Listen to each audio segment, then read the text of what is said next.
Hello, everyone. This is your boy, Arrow. And thanks again for joining Lunar Nation as we once again talk about another episode that we are going to illuminate for you. In today's episode, we are going to focus on Japan. And to be more specific, we are going to focus on the life of Shinzo Abe. So, if any of you do not know about Shinzo Abe, he was the former prime minister of Japan. He served twice, once in 2006 to 2007, and another in 2012 to 2020. He comes from a very prominent family of politicians, including his dad, who was a foreign minister between 1982 to 1986, as well as his grandfather, who served as prime minister in 1957 to 1960. Unfortunately, the news has been spread that on July 8th, 2022, Friday, Shinzo Abe was assassinated, and unfortunately, he has passed away. In today's episode, Sagun and Frans are gonna discuss with me about his life, his ambition, and more specifically about the tragic death that just recently happened on Friday. Yeah, So, so yeah, thank go you, ahead. Eric, for that intro. We just wanted to start off with our deepest condolences for the tragic loss for the people of Japan as well as the Abe family for the loss of Shinzo. We just want to start off in the beginning of.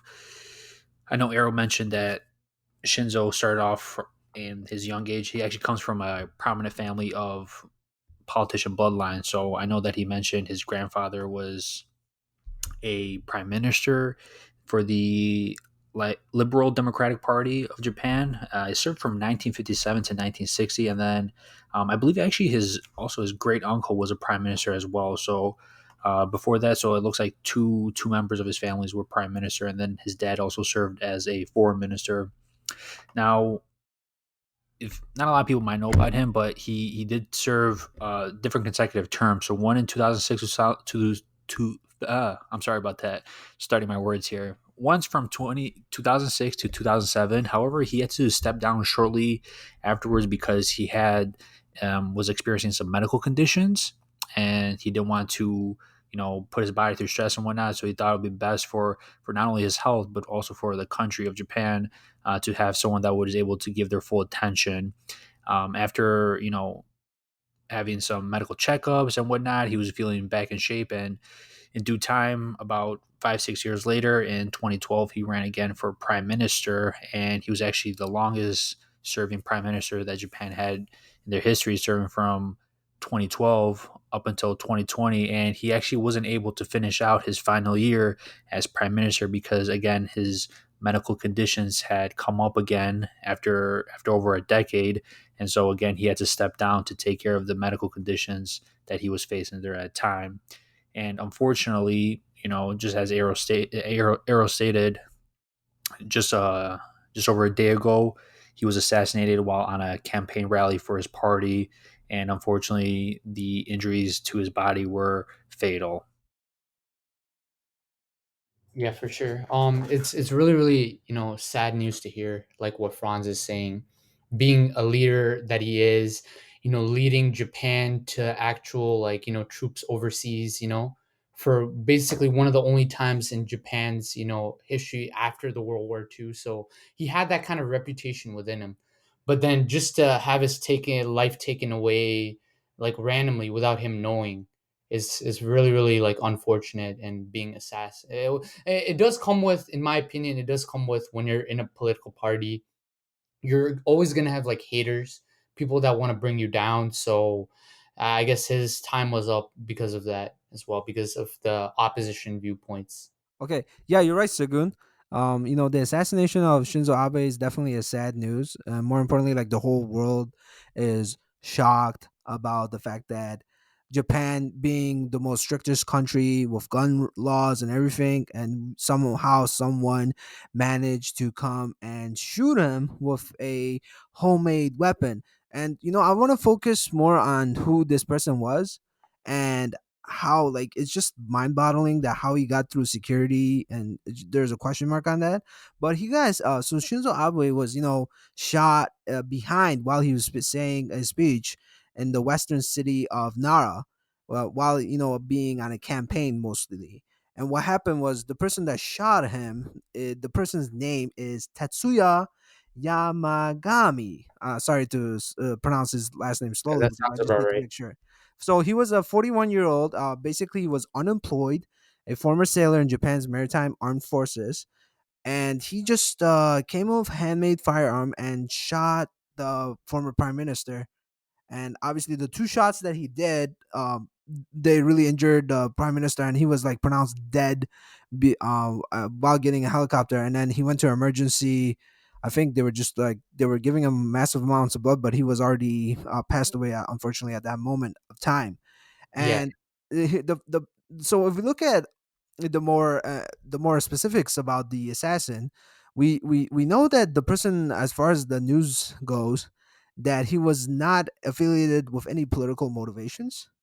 But what is getting me curious is that for some odd reason, obviously, he was being unemployed, so that they take maybe like some mental things out of him. But his mother went through bankruptcy, and then she basically donated money to some organization that somehow, in his belief, had affiliations with Abe. I guess he was just frustrated by that. We don't know because, again, remember in the episode where we talk about mind, we're not really in the person's mind, so we don't really understand what's specifically going on. And if you look at what's like, the police searched up this assassin's house, and they found various weapons, handmade explosives. They took his computer and so forth. The investigation is ongoing. And it's unfortunate what has happened. The biggest question that's going to be erupting now is how can they prevent this in the future? And more importantly, how did security not detect this? And were the people being searched, or is it just like you just come? You say your speech, even if you're a former president, and no one's searching anyone around. So there's going to be question marks coming up.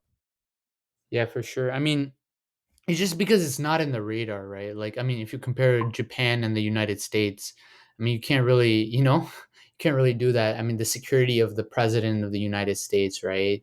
Guards everywhere, like metal detectors. I remember one time, like, I went to go and see, like, President Obama, and when he was doing a speech, and it was all like metal detectors and all that stuff, you had to do all that procedure. But for this like Japanese, former prime minister, I bet you they didn't have anything even close to that. There was no like news, there was no like anything like closely related to security, because they thought that it would just be a normal just a speech. Like who really thought this would happen, right? So yeah. Right, but I think also the fact is that he was doing a campaign rally, and when these politicians are doing campaign rallies or public figures are doing any campaign rallying or whatnot, they're usually showing up in front of the audience. It's more personable and whatnot. So from the looks of the videos, he did have security around him, and even when former presidents or even current presidents of the United States are doing rallies or whatnot, sometimes they do show up in like random events on the streets. They do have security. You might not see it as much on videos, but there is security around. They're just trying to make it more personable. Now, interesting fact: I think Shinzo Abe is the sixth prime minister of Japan that has actually been assassinated throughout their history of actually having prime ministers. So that seems like it's. I mean, it seems like quite a lot Wait, wait, because wait, wait. You tell me he's not the first? no, he's not the first. He's the Oh wow. sixth. So there's And then been and then others. okay. What There's was the been first others. one? I don't know. I'd have to look it up. Don't. So I'm not gonna say names or whatnot because I don't have any idea. But I know that he is a 6'1". Others have been. I know some of them have been like stabbed to death and whatnot. So you're right. It does raise a question of concern of security. But I know that Japan has a very strict gun law, and actually people can't own guns in Japan. And the assassin had a makeshift weapon that had two shots that he was able to fire. It was pretty, from the looks of it, looked pretty barbaric. But either way, it seemed like security was caught off guard because they were standing close to him. So if someone was going to come and rush him, they were able to probably get in the way. but someone coming in and shooting him from a distance, they were probably not expecting that. So it was unfortunate what happened, and it's just crazy to see that something like this can still happen nowadays, even when you're trying to go out there and do good for your people and whatnot. So it's just a shame to see something like that happen. But I know that Arrow was mentioning that the person that did it might have had some sort of vendetta against him or some sort of mental illness. So I mean, I know they're still doing investigation and whatnot, but it's a sad case to see. Yeah, for sure. So here's the situation. Shinzo Abe, I don't know if anybody knew, but he was the youngest elected member of like government or prime minister. I think he was elected at Prime Minister 58. at I believe Yeah, 30, 52, 39. He was, no, 52. 39. Was it 50? Was First it time, 39? first time he was elected was 39. You gotta Oh wow, I remember. could have sworn I thought it was Yeah, yeah, 52. My bad then. no, no, I'm pretty sure it was just 39. And unfortunately, Shinzo Abe was married, but he had no kids. So the fact that he when he died, unfortunately, I guess that lineage is over on his side because there was nobody to carry that torch afterwards of him. So, but what I want to look into is his family's history. I want the audience to know more about his autobiography, more specifically about his father, his grandpa, his mom, I'm sorry, his grandma technically. So what here's the situation. So Shinzo Abe, his dad, like I mentioned earlier in the episode, was a former prime minister. I'm sorry, yeah, what am I saying? Former prime minister. He was a former minister of foreign affairs that served specifically in November 27, 1982 to July 22nd, 1986. Now he was like, he came from a very prominent family. His mom was actually the daughter of a army general, and we're talking about specifically Shinzo Abe's father, whose name is Shintaro Abe. And what happened is, this person was actually a fun fact was he was actually training because he was born in 1924, so you could obviously imagine he served in the war world 2, and he was actually training and volunteered to become a kamikaze pilot. Now if anybody does not know what kamikaze is, it's basically you could say a suicide pilot where you go inside the plane and your target is to just hit the boats and blow up your plane as well as destroy as much as the boat or ships you can do. And the father, he was educated at University of Tokyo, and just was a foreign minister of Japan. And just the fact that his father comes from a political background, you could definitely tell that Shinzo Abe was from a very very early age groomed to be in politics. And unfortunately, the person, he was very well groomed into like early, so because his family comes from like old, you could say his family's like lineage is not just like, you could say he was coming from old money, but not, I wouldn't necessarily say old money, but more like old politics. And it's very sad that he got killed, but it's more interesting to look at his background and understand him more in depth about his father and his grandpa. Sagun or Franz, you have any thoughts? Yeah, I just wanted to add one thing. Just because you said like he came from that background, he also graduated from Seikei University in Tokyo with a degree in poli sci. Is So, that Shinzo Abe or we're talking about this is someone else? Shinzo Abe as well, Okay, because okay, I just okay. want to mention that because of just the background, right? Just where he came from itself. So he had that kind of history with him. He had that kind of life where he was already supported, well off, because he moved to the U.S. in the University of Southern California for 3 semesters to study public policy. So Mm. it does show you that even back then, like he was already well off, and Yeah, his so family had a lot of wealth. So like yeah, so obviously he would have the best education, he would have the best knowledge, and to become a career in politician just like his dad. So yep. Right, right. I wanted to pivot a little and actually talk about some of his accomplishments and what he was known for, really, for doing as far as for Japan. Now, a couple of big things that he was really known for was his foreign policy.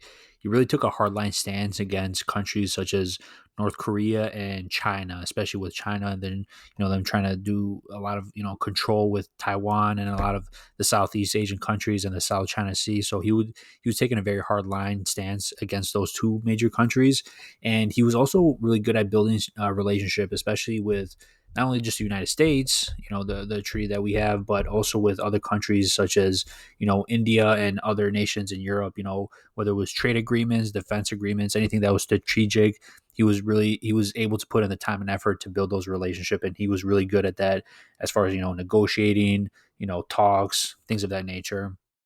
Another thing that he was also really known for, especially during his second term as president, not president, I'm sorry, prime minister, which started in 2012. I think Japan during that time was actually going through kind of like an economic downturn, and so he came up with not came up, but he started to enact an economic policy which they named after him called Abenomics. If I'm pronouncing that right, got Abenomics, but not trying to butcher it. Basically, his last name mixed with nomics, kind of like how they did uh, President Ronald Reagan, how they made it Reaganomics. But basically, his economic policy focused on three different things, which was monetary policy, the monetary policy to help expand in regards to inflation targeting. The second one being the fiscal policy, so providing a lot of economic stimulus for the short term in regards to the economy, and then the third one being the growth strategy and structural reform, which was towards the private sector of investments and trying to achieve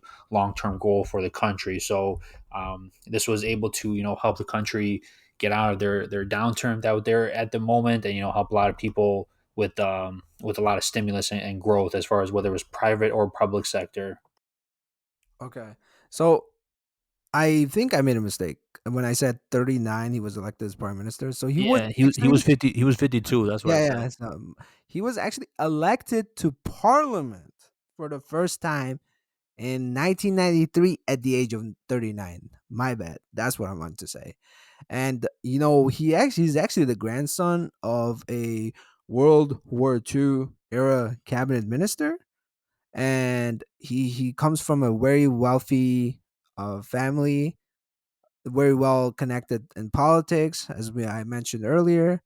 And his goal was to take Japan from the pacifist um, idea of, like, self defense, and more of an active role, because he believed countries like China and North Korea were on a growing strength and more militaristically capable power, and they were going to be a growing threat for the future. And one of his goals as prime minister was to actually come back to the war, the what the constitution of Japan, and change it, because if nobody knows, when Japan lost World War II, they had to rewrite a constitution, which is basically do like, I guess they renounced war, and it's pretty much what he was trying to do was revise it, and make it more like a country that can depend on itself rather than depend on others for its defense force. Yeah, I think he was really known for increasing the Japan's defense military and whatnot, and I think that was done through strategic partnerships with other countries, especially the United States and whatnot. They were able to build trust and whatnot. Um, so I think that Mhm. So check this out. Let's go back to the assassin, because I'm really curious about this guy. So uh, the assassin was 41 years old. Okay, so that shot Abe, basically 26 years younger than Abe. And for some odd reason, this guy had a grudge against Abe for some unknown link to a group that, I mean, nobody really knows what that group is. Yeah, it's not political, Yeah, so yeah, yeah, yeah. And then, so this guy, this person, so in 2002, he joined the Maritime Self Defense Force. If you think about it, 2002, right now is 2022. So what is that? 20 years ago.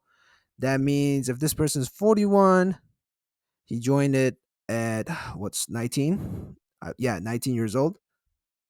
And he started working for a manufacturing company in 2020. He was asked to leave from that job in 2022 in April, which is not too long ago. And then I guess he quit another job in May. And the fact, you know what's crazy? Here's the thing: this guy was unemployed, so he learned somehow, some way, either through website or through people, that Abe was gonna come and give a campaign speech in Naro City on July 8th, 2022. So this guy, when the like when I mentioned earlier, when the police went inside his house and they like found all these like traces of different weapons that this guy created and all this mumbo jumbo, this guy was planning something. The real question: what was going on in his mind? What Yeah. happened? No, Was it like illness? That's the question. I think personally, because of if it's no like political issue, right? Maybe there was some kind of grudge, like something that made him mad about him, Abe. Otherwise, this wouldn't be a plan. This is completely planned. Probably had like a blueprint or something, right? Yeah, it's not like Abe went and slapped Yeah, him it's across not the it's not face. just a You know what I random mean? attack where he actually made the gun himself, because in Japan guns aren't allowed. He actually made it in his house. So it had to be all planned to perfection, So he knew exactly what he was doing. He had that, I guess that hatred towards him for some reason. And that remains to be unknown, So we'll just have to we'll just have to see, what You happens. know what's Well, sad though. Like here. I'm sorry, Franz. I just want to say one thing. What's sad is this guy Abe. He was well groomed. I mean, I'm not saying he was like the perfect man, but he was definitely an intelligent person. Because he comes from like that environment, like we mentioned earlier, where the environment creates you, and you are the byproduct of your environment. So when his dad, his grandma, his grandpa, and so on so served in such a uh, high level of position, especially in government, this guy you could tell from a very early age was well groomed.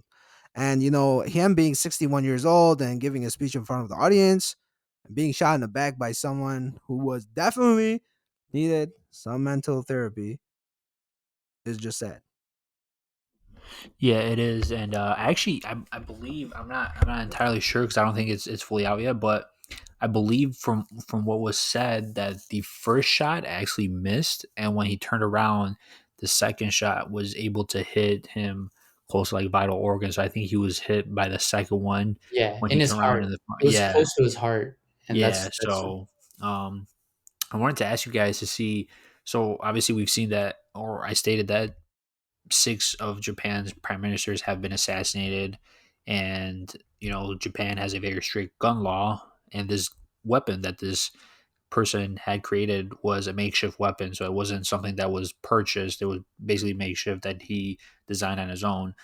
How do you guys see Japan's current state to be right now after this assassination? Do you think people are just gonna continue on? Do you think there's gonna be some, reform, whether it's reform in regards to like mental illness, reform into like getting people help, or whatever it could be? Because obviously they have very strict gun laws, and pretty much no one in Japan owns a gun. So I don't think there's really much they can do about that. But what do you guys think that there could be a stance that the government can take in regards to what happened? So here's my opinion. Number one, security. If you look at it, he got assassinated, and the security definitely did not do a good job. I mean, the guy was right behind him. Come on, man. You have to have maybe like what, a 12 feet at least. I wouldn't necessarily. Okay, anyway, here's my rule. Here's my rule. You're This is my saying opinion. there has to be like like a points of barrier, so Yeah, yeah, yeah. like Like how circular. COVID is like, yo, 6 feet away, 6 feet away. Okay, first just of all, 12 feet away. this guy is a politician. Former prime minister, comes from a well political family, and he's giving a speech in some city. There's gonna be different people, different kind of crowds walking by. What I suggest is, well, not I'm not a no I'm not a security expert, just the opinion matter.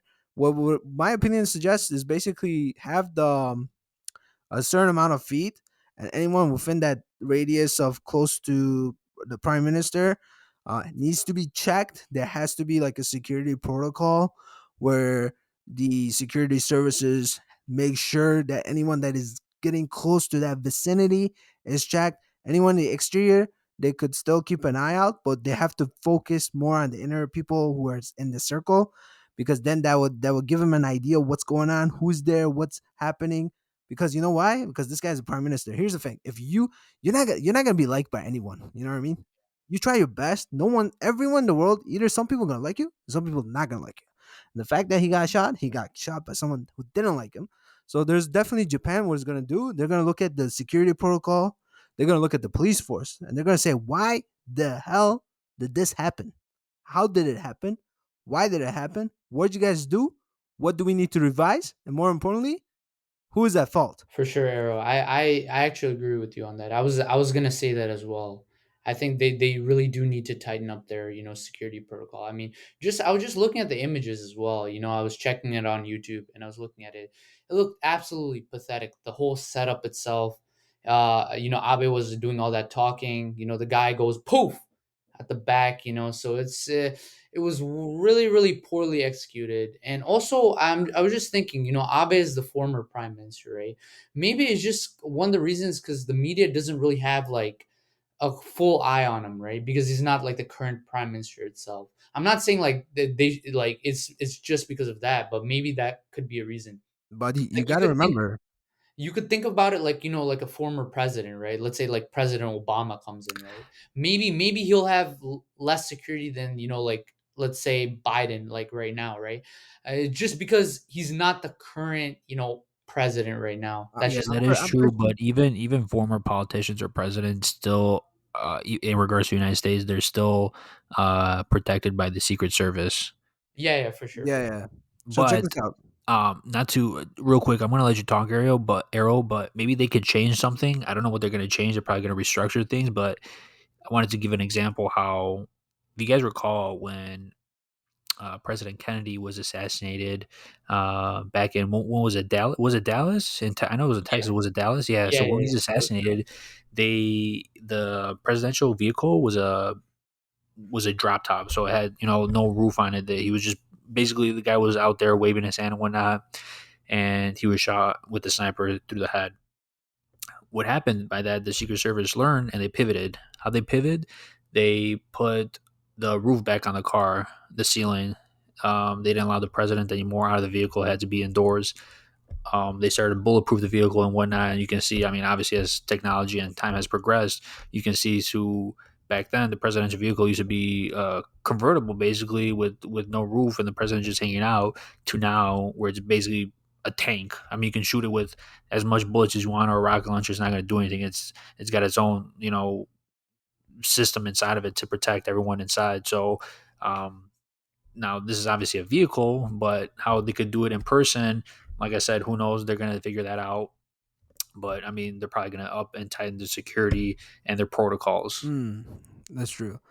So I think I mentioned earlier, just going back to focusing on Shinzo Abe.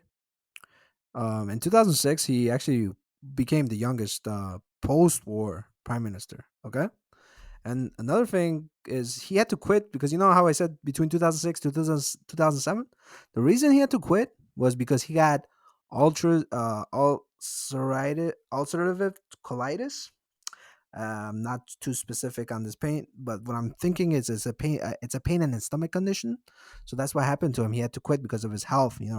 Like I said earlier in the previous episodes, I would rather have health over wealth. If I didn't, audience, that's number one rule of life: health is better than wealth. Um, More importantly, 5 years later, he came back into politics. He served 8-year term as prime minister. But basically that ended in a period of political instability and brought lasting changes to the country. And what Abe did was he boosted Japan's defense spending, expanded the country's alliance with the United States, implemented major institutional reforms in the country's security establishment, and was trying to reinterpret. I'm sorry, I can't even pronounce this word correctly. Japan's pacifist constitution in a way that would allow Japan to come to aid of an ally under attack. And unfortunately, one that big goal did not make it through because he's no longer on the planet. But I think we will like to at least like give a moment of a 2 second silence for him. And rest in peace to Abe. We wish you well and your family. Everyone that's listening, thank you very much for joining Lunar Nation. Frans, Sagun, you have any last words or thoughts? If you have any. Yeah, just like you said, right? Rest in peace. I mean, he's done really, really good for Japan itself, right? With all the history, so I feel like it's you're gonna in the world, like I mentioned, you're gonna have haters, and sometimes the haters don't want to see you win, right? So unfortunately, it had to end that way. So it's sad news. Okay. Okay. Well, everyone, thank you for joining Lunar Nation. Thanks for listening to this episode. More specifically, thanks for learning more about Shinzo Abe, his life, his autobiography, what he did for Japan, who the killer was, and what a tragic story that happened recently on Friday, July 8th. If you like this episode, please subscribe, like, and rate, and more importantly, comment below about your opinion. We'd love to hear you, and most importantly, take care and have a blissful night.